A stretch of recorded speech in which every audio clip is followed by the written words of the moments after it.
আল্লাহ রাব্বুল আলামিন আমাদেরকে শিখাই দিয়েছেন, তোমরা বলো রব্বানা লা তুজিগ কুলুবানা বা'দা ইয হাদাইতানা ওয়া হাব লানা মিন লাদুনকা রাহমাতান ইন্নাকা আনতাল ওয়াহ্হাব।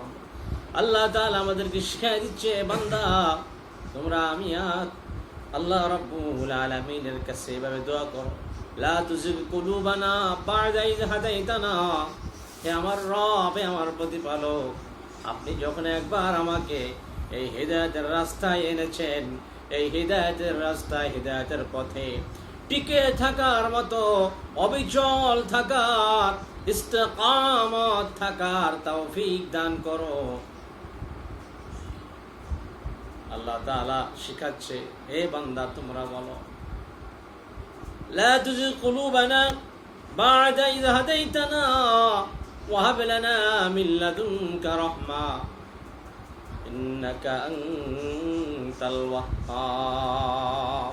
হে আমার রব, হিদায়াতের পথে আমাকে একবার যখন এনেছো, সোজা পথে যখন একবার এই রাস্তায় এনেছো, এই পথ থেকে, এই রাস্তা থেকে, তোমার এই দেখানো পথ থেকে অন্য পথে আমাদেরকে সরাইয়া দিও না।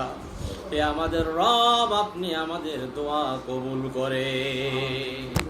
এভাবে করে আল্লাহ তাআলার কাছে দোয়া করতে হবে। নেক কাজ করার জন্য আল্লাহর কাছে তৌফিক চাইতে হবে, অন্যায় কাজ থেকে ফেরার জন্য আল্লাহ তাআলার কাছে পানা চাইতে হবে, ঠিক কিনা? নেক কাজ করার তৌফিক আল্লাহ তাআলার কাছে চাইতে হবে। আল্লাহ তাআলা বলেন, যখন আমার বান্দারা, যখন আমি আল্লাহ রাব্বুল আলামিনের বান্দারা আমি আল্লাহর দিকে অগ্রসর হবে, হাদিসের মধ্যে এসেছে, নবীজি বলেন, আল্লাহ পাকের দিকে কেউ যদি 1 বিঘাত অগ্রসর হয়, আল্লাহ তাআলা তার দিকে 1 হাত আগায়া যায়। সুবহান আল্লাহ। নবী বলেন, কেউ যদি আল্লাহর দিকে 1 হাত আগায়, আল্লাহ তাআলা তার দিকে হেঁটে হেঁটে আসে। সুবহানাল্লাহ। আল্লাহ তাআলার হাবিব বলেন, আল্লাহর কোন বান্দা বান্দি যখন আল্লাহর দিকে পায়ে হেঁটে আগায়, আল্লাহ তাআলা তার দিকে কুদরতি ভাবে দৌড়াইয়া আসে। সুবহানাল্লাহ। আল্লাহ তাআলার নিকটে যাওয়ার জন্য যারা আল্লাহ তাআলার কাছে সহজ সরল সঠিক রাস্তা চাইবে, সোজা পথে চলার জন্য আল্লাহ তাআলার কাছে প্রার্থনা করবে, আল্লাহ তাআলা তাকে সেই রাস্তার পরে অবিচল থাকার, টিকে থাকার, ইস্তেকামত থাকার তৌফিক দান করবেন।